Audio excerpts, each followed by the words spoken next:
Do you know the value of a click? Maybe. How about a view or an impression from an influencer or your own social media content? I'm not so sure. You should really check out my friends at Eisenberg. They've got this social index, and social index gives you earned media value of all your KPIs across all the main social platforms, including TikTok. And these values are updated every day. You don't want to be stuck in 2020, do you? Over 1,000 companies have used the social index to understand the ROI of their campaigns. And if you work with a social agency, you should really ask them to incorporate earned media values into your reports. Get your earned media value for social content. Visit earnedmediavalues.com. Again, that's earnedmediavalues.com. For all of us, it's about predicting where the consumer is going and getting half of it right. One of the things we want to do is create ads that don't suck. Embracing change creates great possibility. I'm Alan Hart, and this is Marketing Today. Today on the show, I've got Sweta Patel. She's the Vice President of Engagement Growth Marketing at Roku. At Roku, she's responsible for increasing user engagement on the Roku channel, a free ad-supported service on the America's #1 streaming platform, Roku. Since joining the company in 2020, Sweta has created campaigns and workflows that drive that user loyalty and increase customer lifetime value for their fast-growing user base. Prior to Roku, Sweta held leadership roles at Apple, Hulu, the Walt Disney Company, Cox Communications, and Comcast, where she spearheaded acquisition efforts, engagements, upsell, retention, and win-back marketing initiatives. On the show today, we talk about streaming, the rapid growth, how they're using the Roku platform, and how marketers should be thinking about engaging with streaming providers in the future. So I hope you enjoy this conversation with Sweta Patel. Sweta, welcome to the show. Thank you, Alan. Thank you for having me. I'm looking forward to this conversation, learning as much as I can about Roku in the process. But before we get to the business side, I hear you are a twin. Are you identical twins? That's right. Yes, we are. I am an identical twin. My twin lives in London and I am here in LA. Identical twins. I knew a set when I was growing up, and it took me a while to kind of figure out who was who. Did you guys ever play tricks on people? Oh, yeah, we did. We played so many tricks. One that really stands out is I think we were in middle school and we went to each other's classes for the whole day and we pulled it off that day. Then we tried again the following week because now we are just trying to see, can we just do this permanently? And then we got busted really quickly after that and it didn't happen again.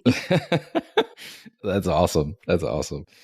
I'm sure we'll get back to your personal stories and fun things later in the conversation. But you're at Roku now, and you're vice president of growth marketing at Roku. And so tell me a little bit about your career. Like, where'd you get started and how'd you end up at Roku?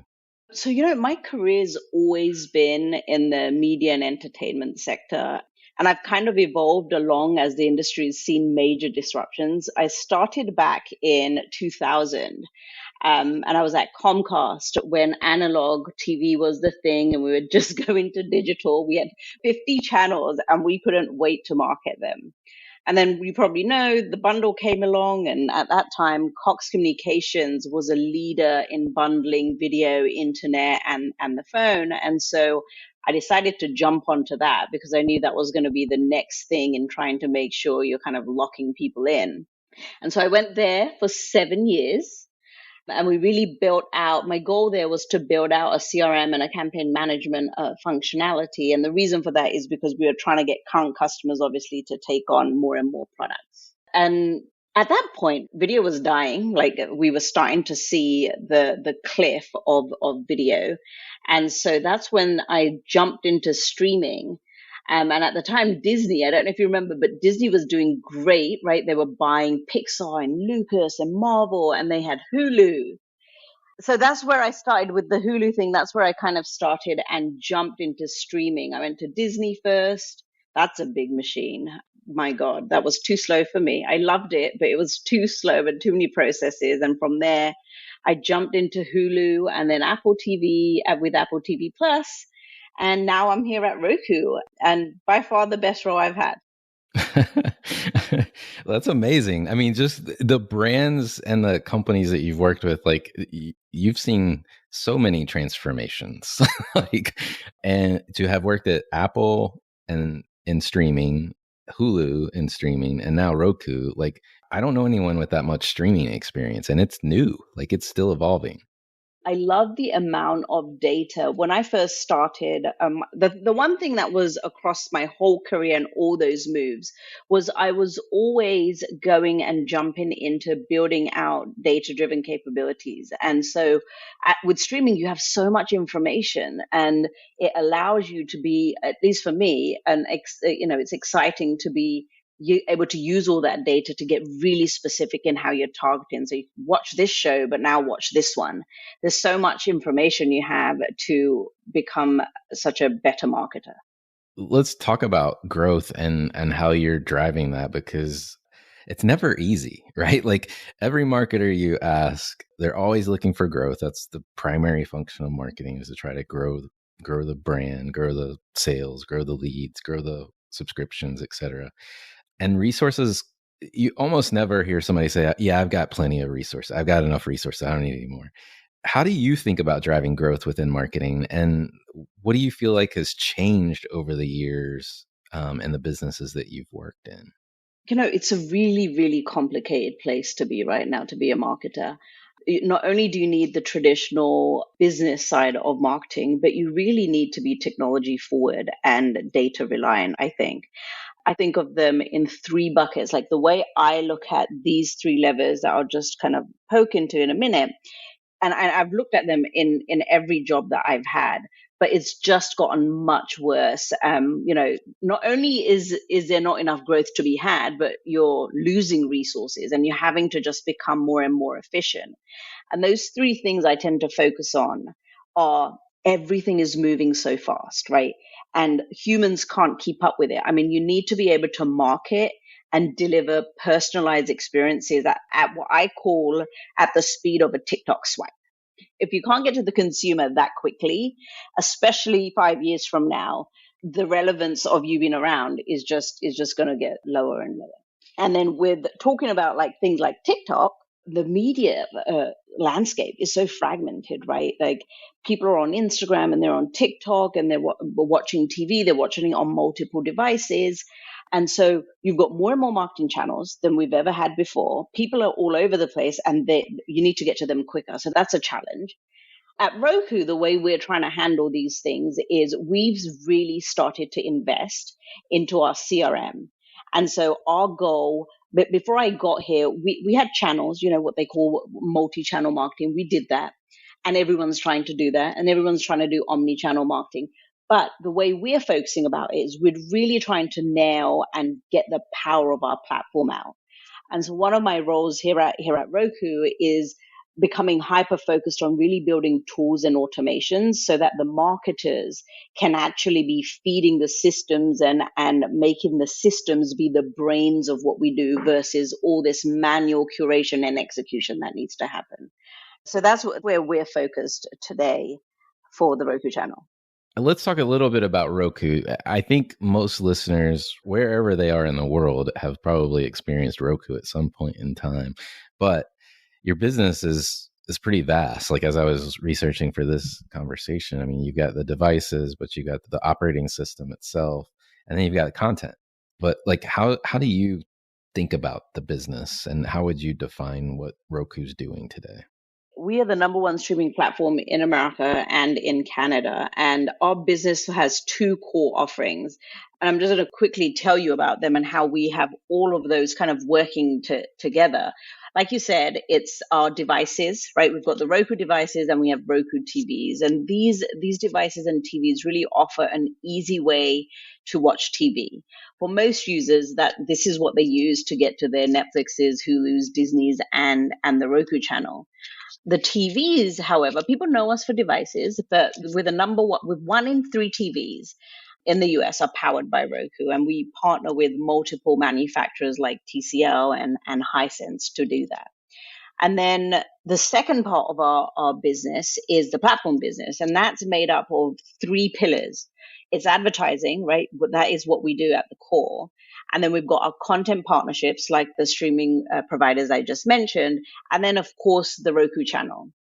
And all of that works together and is really how we monetize for the business. Then as we drive a little deeper into the platform business and Roku channel, how do you describe what Roku channel is for listeners and what makes it unique or special? The Roku channel is an ad-supported channel that is on the Roku platform, but it's not only on the Roku platform, it's also, you can download the app, you can watch it on web, you can watch it on Fire TV and on Samsung. And what that is it's free TV, right? When we talk to our customers, 87% of our customers told us that they want free TV. And actually, free is the largest searched word on our platform. And the channel offers live and on-demand TV. We've got, I think, around at this point, more than 45,000 free movies and TV programs. We wanted to work with kids and make sure we're giving them a platform to watch. So we've got a robust kids and family offering, a live TV guide, premium subscriptions, and now we just launched Roku Original. So it's where you come to watch all your content. In its simplicity, it's where you come to watch, whether it's ad supported or your premium subscription. You can watch all of that in the Roku channel. You're creating the entire experience, if you will, within the channel. And on our platform, right? So we've immersed it into our platform, which is what makes it really unique versus others. You just mentioned Roku's Originals. Congrats on the launch of that. Tell me about the launch and how did you even market it? We took a really different approach than how people usually market originals. Our marketing strategy was to really focus on how can Roku come out with the biggest campaign that we've had to date, and primarily use the power of our own platform to do that. We have the unique opportunity, I would say, to connect our shows to audiences at scale, right? Obviously, the first round of our originals was the Quibi content that we bought. What we could do was really put it on the platform to give it scale. And then the data component that I mentioned to you, right? We made sure that we used all the data, obviously, that we can, right, within the constraints of what we are allowed to do, so that we went really deep and went targeted for specific shows. And then we also went really broad for a lot of the shows that had a mass appeal. Our platform was, I would say, our platform leaning into it with 100% share of voice, and then merging the product and the marketing component of our platform is where I think we were really different. We took our marketing and almost made it a feature function of the platform. We're embedded in the left-hand nav, right, which is where people go to kind of navigate around their Roku. And then we also had a primetime ad, which was right at the bottom on the left-hand corner, that allowed customers to get to content within a click or two. Our goal was to make sure you could get to anything you wanted to watch within a click or two, right when you wanted to watch it, which is when you turned your Roku on. How did you feel? I mean, you've worked at the likes of Disney and Apple before coming to Roku, as well as Comcast and all those others that we talked about. How did it feel to have to stay kind of within the platform to launch? Were you concerned about that at all? Yes, I was concerned about that. I hadn't heard of ever doing it this way. And that's the spirit of Roku. They don't do what everybody does. They're not just going to get on, well, everyone does it like this, so let's us do it like this. But the way I got around it was I went to the core of using the data, right? We know 50 million people at this point have a Roku device in their home. And so we wanted to make sure that we use that data to understand, where should we put our money? Is it really worth going out there and buying mass marketing spots or outdoor and billboards? Or do we actually use the platform we have that already gets to all of these people every single day. And why not use that and make sure that we're more effective and efficient in it? So we pulled the data, we looked at it, we looked at who we could get to, how many impressions we could make, what our reach was going to be. And the data spoke for itself. We actually didn't have to do those other things to be able to still get people to know about Roku Originals and start tuning in. That's amazing. And not only that, you're proving out the platform itself for your partners and for your advertisers and the like. That's a great story. I'm trying to make it analogous to another industry, which may be too far of a stretch, but I'll use it as an example because, like, if I think about consumer packaged goods as an example, very different. But Roku and the platform itself is like the grocery store, right? Like that's where you go to consume, you go to pull it off the shelf, click, so to speak. And, so it sounds like, you leverage the data that you have of traffic patterns, consumption, and you're just there at the moment that they're interested in consuming content. You're right at that moment. And they're already coming into your platform. To your point, you've got this huge mass audience. So you don't have to do the air cover in that case, the advertising and the billboards and all that kind of stuff. I don't know if that helps other people, but it helps me to think about it like that. Like you own the store, if you will, like in that analogy. That's right. I didn't think about it like that. That's right. I'll even take that a little further. No, you own the store, and then, right when you're at the checkout, they have done so much research on exactly what products they put in front of you right before the checkout. We have the ability to do that right when you turn it on. We know what you're going to want to watch. At least we try to know what you're going to want to watch. We try to use our data to put that, and we do it right when you're ready to watch. Right when you're at the checkout, we put it in front of you. For me, I'm going to tell my vices. You're the Tic Tacs or the peppermint patties waiting for me where I'm ready to buy. It obviously seems to have worked. Why do you think it worked? Was there any surprises along the way? I wouldn't say there were surprises. We really couldn't be more pleased with the performance of it. In the first 60 days, I think post launch, the top 5 most TV shows on the Roku channel are Roku Originals. And not only do our consumers come in and watch them, right? But they were streaming on average 9 episodes. So that was phenomenal for us to see that kind of a response from our consumers. And then we just recently, I think August 13th, right? So 10 days ago, because it was doing so well, we launched our next batch of 23 titles that consumers can now go and watch for free as well. So not surprised, but there was a lot of work that obviously went into it. I think I'm going to go back to what we just talked about in the analogy of the grocery store. Just used the data we have in order to make sure not only did we time it properly, but we created placements that made sense. So we weren't just okay with you have to go through 2 clicks to get to the Roku channel and then you can find the content. We put it right in front, right when you walk in, right when you're at the checkout. We put the shows there for you to watch. That's a testament, what you just described in the consumption pattern, even after you get them to try it, is they're coming back for more. I mean, that speaks to the quality of the content too. I mean, the product itself, the product being content in this case, the titles that you're selling. Look, this is Hollywood's best talent, right? We know that it was done and tried, and maybe it didn't catch the attention it needed for many reasons, but the content you can't argue it. It's great content. It's got Hollywood's best talent in it. I mean, they're not small names. We've got big names behind it, in front of the camera and behind the camera. So yeah, the content is fantastic, and there's something in there for everyone. Well, at Roku, you've got so much going on. You've got your own content with originals, you got your channel, you've got the platform itself and your content partners and advertising in general. How can marketers, that may be listening to this, think about working with Roku? So our ad sales team and my colleagues in the ad sales team, they really do a phenomenal job connecting marketers across many brands and industries, right?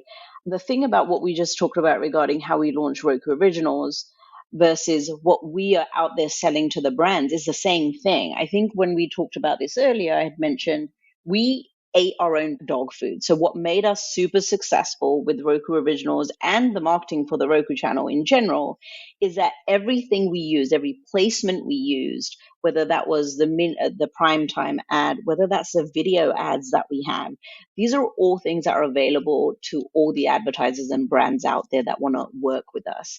And the upside really for these brands is we not only offer the big screen branding potential and the beauty that comes with advertising on TV, but we do it on a one-to-one targeting, right? We have precision on who these companies want to go after. So it really helps marketers take their dollars and make it go a lot further. I don't think there's a marketer, like you said, out there that has infinite dollars anymore, right? They don't have that. And so everyone's looking to really get very segmented in who they're reaching. And the Roku platform and our ad sales team, who do a fantastic job at this, really go and make that happen for multiple brands. Maybe some folks will reach out to Roku after listening to this. You guys have a tremendous amount going on. You do have quite a bit of scale, to your earlier point about the number of devices and TVs and just the percentage of households that have your products. It's kind of mind-boggling. Let's switch gears. Let's talk a little bit more about you. And my favorite question to ask people that come on the show is, has there been an experience of your past that defines or makes up who you are today? Yeah. Back to the question you asked when we first kicked this off about my twins. So like many, my family is a really big part of who I am today. And some background on that is I grew up in England. My mom decided to move us from India to England when I was in preschool. I have 4 sisters, one of whom is my twin, and I have a brother. And so my parents who were in India while I was a toddler at the time, they decided to migrate and move to England to make sure that my 4 sisters and I would have an equal opportunity. The same thing my brother could do, we could do. And my mom at the time didn't have those same opportunities. So she kind of stuck her heels in and told my dad, we're moving, we're taking these girls and we're moving to get them an education and an opportunity that is endless versus what hers was. And so, being an immigrant, and obviously this is pretty timely when I think about it with everything going on in Afghanistan and whatnot, but being an immigrant, we were really forced to live through a lot of adversities. We couldn't speak the language. My mom was trying to raise 6 kids. And so we all relied on each other and each other's, my six of us, right? 6 kids and my mom. We relied on each other and each other's unique skills. Every one of my siblings is different at something good, is different and good at something very different than the other, right? So the idea of kids were raising each other. And we were also raising my mom, because my mom couldn't do things natively that we eventually ended up being able to do. It was tough. But I wouldn't change it. I tell the story and I wouldn't change it. It's really made me resilient and really empathetic and taught me the importance of having this team first mentality. Like it was all of us or none. There was no Sweta that just stood out. It was Sweta part of the Patel family, and the whole family was involved in everything. I love that. I love that notion. And I can't think, I only had a sister growing up, so I can't imagine what 6 kids was like with your mom. And to your point, like, you guys are probably in some ways faster to adapt the new culture that you're going into and trying to help your mom along the way as you could and as you grew up. Yeah, I can totally see that you're Team Patel. I take that to my work life too. When I think of how I build teams and how I lead them, I'm very conscious and specific about who I'm bringing in, and the fact that everyone comes in with a unique skill that works with the other person. I'm not looking for someone that can do it all, right? Because that doesn't work. It hasn't worked. The way I grew up, it didn't work. We all were good at different things, and then collectively we were just great at it. And that's what I kind of look for when I'm building a team out as well. That's really good advice. I hadn't thought about that, but it makes perfect sense. Well, if you were starting this journey all over again, what advice would you give your younger self? So part of being the collective and not the individual means you really have to work on your confidence. And so my younger self, I would say, and I tell this to my niece today, is really investing in confidence, not just competence. I struggled with that for a while. And especially being a woman in the corporate world, I've struggled with it more so than my male counterparts who have both, but they just naturally seem to have a lot more confidence. So yeah, I would say that both need a lot of work. You can't just be competent and succeed, because you have to be competent and show that competency by having confidence in it. I'm laughing a little bit because my wife and my daughter, who's 13, they're the only two other humans in my house. They will tell you that dad from time to time has a lot of confidence and very little competence. So, probably more often than they're my humility meter. They keep me in check. It's funny that you say that, because I've noticed, just being Indian, and I think a lot of Asian and South Asian women go through this, the cultures, they really put a lot of pride on humility and almost not talking about yourself. And so, being Indian, being raised in England, and then now working in America, I've had to kind of figure out how to pull and push things out of my cultural background that work for that moment. And Americans in general, they really value confidence. And I've had to kind of put it together and learn and grow. And I'm growing and learning even today. So I would tell it to my younger self, I'm still working on it. That's awesome. Well, and I don't know if it's true, but I always think about the media and entertainment industry as well as being exuding confidence, more so than even other industries or sectors as well. So I can only imagine it's a little bit heightened in that industry. Is there a topic that you believe marketers should be learning more about these days, or that you're trying to learn more about yourself? I've always been in this field from when I first started out, and I'm going to say using data and technology to kind of connect with customers wherever they are. When I first started, the cable companies were quite good at this because they had so much information. I think we've spent about, I don't know, the last 10 years collecting a ton of data and storing them, and servers that can store them, and how big is my data versus your data. I don't think I don't think there are many companies that have actually figured out how to use that and use that quickly, not just sit on it, but have insights, and insights that turn into campaigns, and campaigns that turn into analytics, and analytics that fuel all of this back, right? That circle. It's really difficult to do. And I think that we don't have a choice but to figure out how to use the data we have. And that's, I think, what everyone should be learning more about. And that's when you start hearing about, how do you have machines do this, and how do you do this in a way that is using artificial intelligence to say what you should watch next, not what you should curate. On a personal front, are there brands or companies or causes that you follow you think other people should be taking notice of? I'm going to go to companies because I've done a lot of research on this company and I just don't understand how it's doing. I would say the companies I tend to focus on are those that are either doing something really disruptive or making something really easy. And the one that stands out right now, there's two, and then there's an industry I want to actually talk about. So TikTok, oh my goodness. Not because, it's new, but because I think it's really changing culture. And that's fascinating to me, right? Which makes me get on my toes and figure out, well, this is going to go at the speed of light. How are we going to figure this out? It's not just a product. It's actually changing how people live now. It's changing what entertainment is. And entertainment is now not just, TV shows and news and live TV. It's actually just these kids watching these videos and just sitting there spending hours swiping up and down. So that company I've got my eyes on because I think they're doing a phenomenal job on using, again, they use great data to put video after video in front of you. They've done it really, really well. So the second one I wanted to talk about was the financial industry, and all these fintech apps that are coming out are fascinating to me. Dave, I don't know where you live. Where do you live, by the way? I'm in outside of DC. Okay.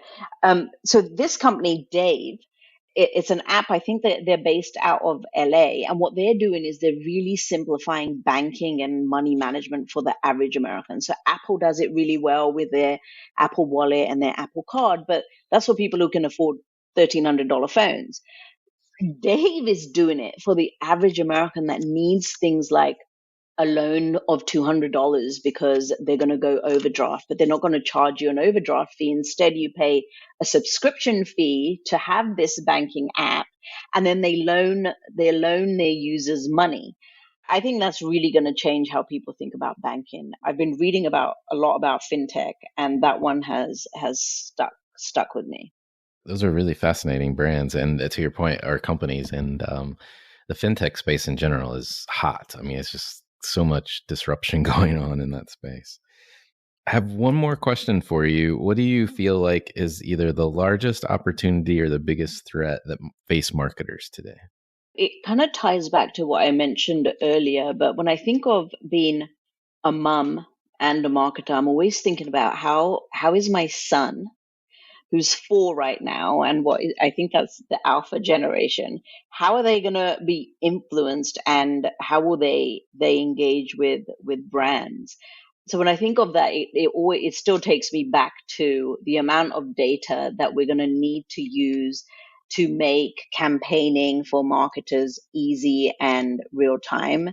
I think if we don't figure that out, that's a threat. And in fact, I don't think there's an opportunity where we can't figure it out. We have to get our marketing to the point where it's just real time, and even products that are personalized and real time. And I think it will continue to accelerate as you see changes like autonomous vehicles. That's going to change how people think about transportation as well. And from a marketing or product standpoint, like it opens up a whole new avenue for marketers to think about how they can deliver messages to you. But yeah, I can only imagine. I remember my daughter's 13, but I remember roughly when she was 4, maybe 5, and just using tablets and the strange oddity of like when she had to get a computer and figure out how to use the keyboard. Like that was a whole foreign concept. Not to mention like when dad says we used to have CD collections and they go, what is a CD? But yeah, that's fascinating. It's going to be future is going to be strange to all of us, I think, as we look back. Sweta, thank you so much for coming on the show. I've learned a lot, and what an amazing knowledge you have of like the streaming category and growth within the Roku platform too. Thank you for having me. Hi, it's Alan again. Marketing Today was created and produced by me with support from my team and podcast editors, sound engineers, and writers at Share Your Genius. Find them at shareyourgenius.com. If you're new to Marketing Today, please feel free to write us a review on iTunes or your favorite listening platform. Don't forget to subscribe on marketingtodaypodcast.com and tell your friends and colleagues about the show. I love to hear from listeners. You can contact me on marketingtodaypodcast.com. There you will also find complete show notes, links to what was discussed in the episode today, and you can search our archives. I'm Alan Hart, and this is Marketing Today.